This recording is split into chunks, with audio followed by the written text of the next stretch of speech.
नमस्कार दोस्तों, स्वागत है आपका अपने डेली अपडेट्स यूट्यूब चैनल पर। हम बात करेंगे तमाम भर्तियों की लेटेस्ट अपडेट को लेकर, जो कि आपकी परीक्षा एवं पढ़ाई से संबंधित होंगी। इसलिए वीडियो को जल्दी से लाइक, शेयर, सब्सक्राइब कर दें, जिससे आप सभी को इसी प्रकार की सटीक जानकारियाँ मेरे वीडियो के माध्यम से लगातार प्राप्त होती रहेंगी। तो देख लेते हैं आज की महत्वपूर्ण खबरों को। देखते हैं आज की पहली खबर। सीबीएसई ने बदला बोर्ड परीक्षा का पैटर्न, अर्थात अहम फैसला। अब शैक्षिक सत्र के अंत में एक बार वार्षिक परीक्षा लेगा केंद्रीय माध्यमिक शिक्षा बोर्ड। केंद्रीय माध्यमिक शिक्षा बोर्ड ने 10वीं एवं 12वीं की बोर्ड परीक्षा प्रश्न पत्रों के पैटर्न में बदलाव किया है। नई शिक्षा नीति के तहत कए गए ये बदलाव जो हैं मौजूदा सत्र से ही लागू होंगे और इसके तहत एक प्रश्न पत्र 3 घंटे का होगा। और सीबीएसई पहले से स्पष्ट कर चुका है कि इसी सत्र अर्थात 2022-23 से 10वीं एवं 12वीं बोर्ड परीक्षाएं कोरोना पूर्व के वर्ष की भांति ही एक ही टर्म में सत्र के अंत में वार्षिक परीक्षा के रूप में आयोजित की जाएंगी। और जबकि कोरोना के कारण 2 टर्म में परीक्षाएं लेने का निर्णय हुआ था और सीबीएसई के निदेशक द्वारा जारी जो परिपत्र के अनुसार इस वर्ष में 10वीं एवं जो सालाना बोर्ड परीक्षा में लगभग 40% प्रश्न पत्र जो आधारित होंगे एवं वस्तुनिष्ठ एवं प्रश्न उसमें दिए जाएंगे, जिसमें से केस स्टडी आधारित एवं पैराग्राफ पर आधारित प्रश्न पूछे जाएंगे। 20% जो प्रश्न पत्र होंगे वो वस्तुनिष्ठ होंगे और बाकी जो 40% पत्र होंगे वो आपके लघु उत्तरीय एवं दीर्घोत्तरीय प्रश्न होंगे। 12वीं की परीक्षा में 30% जो प्रश्न पत्र आधारित बहुविकल्पी होंगे, जिनमें से केस स्टडी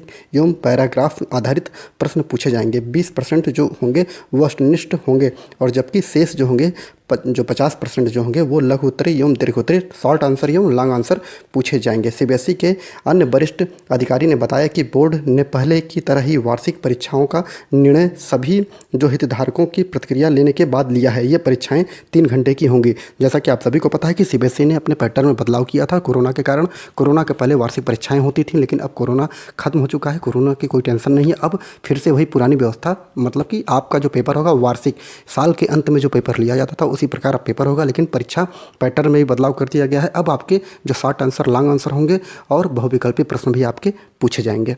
जैसा कि आप लोग देख पा रहे हैं कि सभी अखबार पत्रों में आज सीबीएसई जो बोर्ड परीक्षाएं हैं उसमें 30% वैकल्पिक सवाल घटाए गए हैं। इससे संबंधित सभी अखबार पत्रों में न्यूज दी गई है। अगली खबर, हाईकोर्ट ने इलाहाबाद विश्वविद्यालय की भर्ती प्रक्रिया को गाइडलाइन के मुताबिक माना एवं शिक्षक भर्ती को चुनौती देने वाली सभी याचिकाएं खारिज कर दी गई हैं। कोर्ट ने इलाहाबाद विश्वविद्यालय में असिस्टेंट प्रोफेसर की सीधी भर्ती की प्रक्रिया को चुनौती देने वाली याचिकाओं को खारिज कर दिया है। कोर्ट ने भर्ती प्रक्रियाओं को सही मानते हुए कहा है कि भर्ती प्रक्रिया विश्वविद्यालय अनुदान आयोग की 2018 की गाइडलाइन के मुताबिक किया गया है, उसमें हम हस्तक्षेप नहीं कर सकते हैं। और यह आदेश न्यायमूर्ति सिद्धार्थ ने गीतांजलि पांडे एवं अन्य 5 याचिकाओं पर सुनवाई करने के बाद दिया है। इलाहाबाद विश्वविद्यालय ने विभिन्न विभागों में असिस्टेंट प्रोफेसर की सीधी भर्ती के लिए सितंबर 2018 में आवेदन मांगा था। उसी से संबंधित जो ये लोग कोर्ट पहुँच गए और उसको रुकवाना चाहते थे, लेकिन हाईकोर्ट ने सीधे बोल दिया है कि हम यूजीसी से संबंधित जितनी भी चीज़ें हैं हम उसमें हस्तक्षेप नहीं कर सकते हैं और जो भी प्रक्रिया, जो भी भर्ती हुई है वो सही हुई है। तो महत्वपूर्ण खबर विद्यार्थियों के लिए कि यह जो याचिका थी शिक्षा से संबंधित, ये सभी याचिकाएं खारिज कर दी गई हैं, प्रोफेसर जो कि सीधी भर्ती से संबंधित थी। अगली खबर, फर्जी अभिलेख पर नौकरी पाने वाले 2 टीचर हुए बर्खास्त। राज्य में 69,000 शिक्षक भर्ती एवं 41,556 शिक्षक भर्ती में फर्जी अभिलेख पर नौकरी हासिल करने के फर्जीवाड़े का खुलासा हुआ है। हरैया ब्लॉक के कार्यरत एक शिक्षिका ने फर्जी शिक्षक प्रमाणपत्र परीक्षा का प्रमाणपत्र लगाकर नौकरी हासिल कर ली, जबकि दूसरी कुटरचित दिव्यांग प्रमाणपत्र के सहारे सदर ब्लॉक में एक परिषदीय स्कूल में सहायक अध्यापिका बन बैठी। इनमें एक प्रतापगढ़ एवं दूसरा संत कबीर की रहने वाली अध्यापिका है। तो महत्वपूर्ण है कि आप लोग देख लीजिए कि अब जो है नई फर्जी अर्थात कि जो टीईटी होता है और एक विकलांग कोटा से संबंधित जो होता है वो सभी प्रमाण पत्र जो है फर्जी लगाकर नौकरियां लिए जा रहे हैं।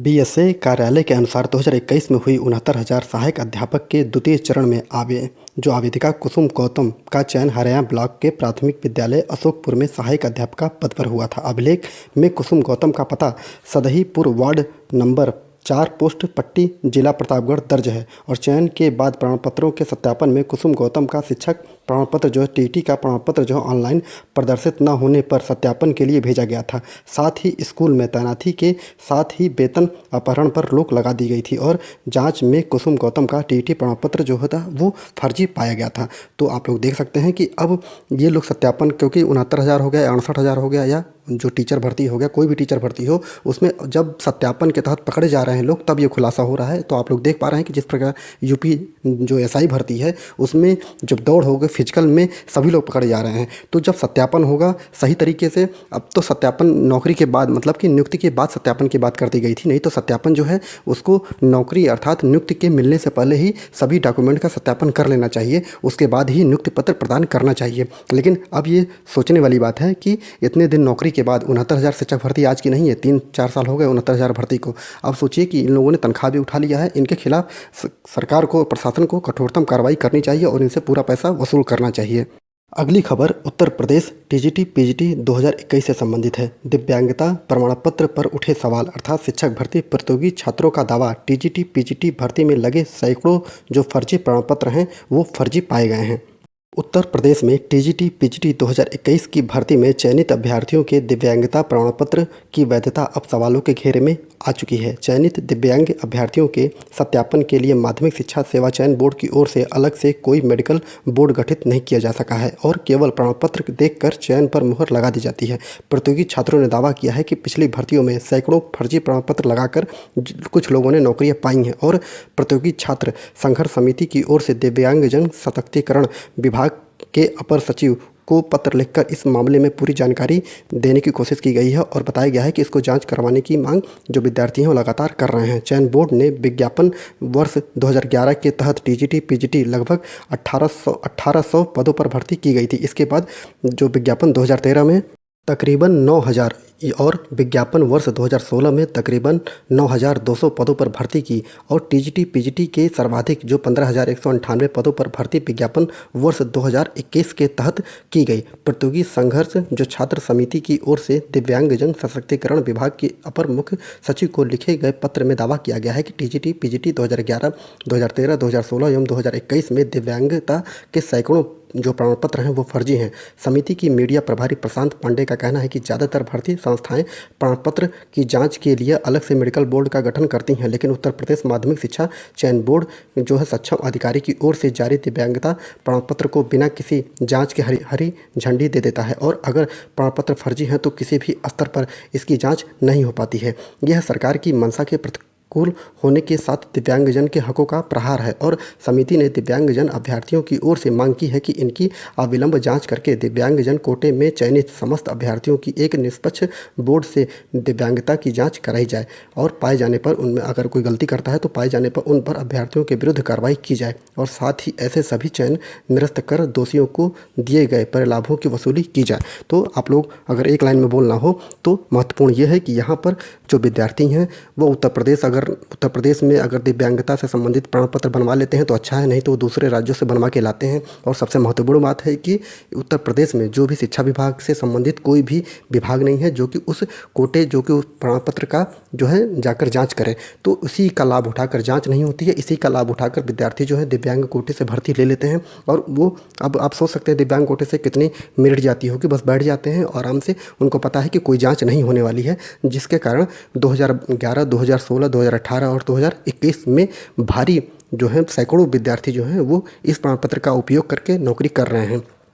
अब विद्यार्थी ये मांग कर रहे हैं कि उनका पता लगाया जाए, उनको बाहर निकाला जाए और अभी तक जितने भी उन लोगों ने तनख्वाह उठाई, जितना भी पैसा सरकार की तरफ से लिया गया है उसकी वसूली की जाए। और अगर सरकार ऐसा करती है तो वो उन विद्यार्थियों के साथ इंसाफ होगा जो वास्तव में विकलांग हैं और वो वास्तव में विकलांग कोटे से अपना फॉर्म फिलअप करते हैं, लेकिन मेरिट हाई हो जाने के कारण उनका सिलेक्शन नहीं हो पाता है क्योंकि अदर लोग उनकी सीटें लेकर चले जाते हैं।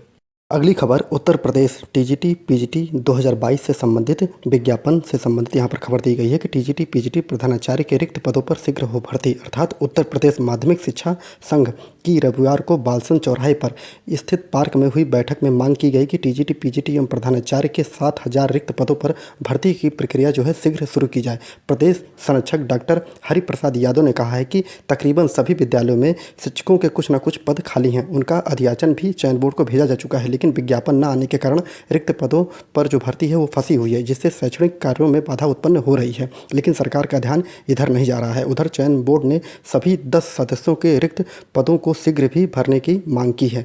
जैसा कि आप सभी को पता है कि प्रतियोगी मोर्चा के अध्यक्ष विक्की खान ने अध्यक्ष महोदय से मिलने के लिए समय मांगा था, तो वो समय आज उन्होंने समय दिया था 23 मई को। तो आज 23 मई है, तो आज 11:30 से 12 बजे तक का मिलने का टाइम दिया गया है। तो देख लेते हैं प्रतियोगी मोर्चा के अध्यक्ष जो हैं आज मिलेंगे अध्यक्ष से। तो प्रयागराज टीईटी, टीजीटी, पीजीटी प्रधानाचार्य भर्ती के मुद्दे पर वार्ता के लिए चयन बोर्ड के अध्यक्ष वीरेश कुमार ने 23 मई को प्रतियोगी छात्रों को मिलने का समय दिया था। प्रतियोगी छात्र संघर्ष मोर्चा के अध्यक्ष विक्की खान के नेतृत्व में 7 सदस्यीय प्रतिनिधि मंडल को सुबह 11:30 से 12 बजे के बीच मिलने का समय दिया गया है। प्रतियोगी छात्र अध्यक्ष से मिलकर जो होगा टीजीटी, पीजीटी के पदों की संख्या बढ़ाने के लिए, कुछ दिनों के लिए पोर्टल खोलकर अधियाचन लिए जाने के लिए और टीजीटी, पीजीटी एवं प्रधानाचार्य के रिक्त पदों पर भर्ती के लिए विज्ञापन शीघ्र जारी किए जाने की मांग करेंगे। और साथ ही साथ आप लोग ये याद रखिए कि जो वेटिंग वाले 2021 के विद्यार्थी हैं और 2016 के जो वेटिंग वाले विद्यार्थी हैं उनसे भी संबंधित वार्ता यहाँ पर की जाएगी। और कितने जो पद होंगे, कितने अधियाचन लिए जाएंगे, पोर्टल कब खोला जाएगा, ये सभी जानकारी आप लोगों को 11:30 से 12 के बीच में वहाँ पे वार्ता होगी। उसके बाद आप लोगों को वीडियो के माध्यम से मैं बता दूंगा कि क्या वार्ता हुई है। तो आप लोगों को अगर वीडियो अच्छा लगा हो तो वीडियो को लाइक, शेयर, सब्सक्राइब जरूर करें, क्योंकि इसी प्रकार की सटीक जानकारी आप लोगों को मेरे वीडियो के माध्यम से लगातार प्राप्त होती रहेगी। पूरा वीडियो देखने के लिए बहुत बहुत धन्यवाद।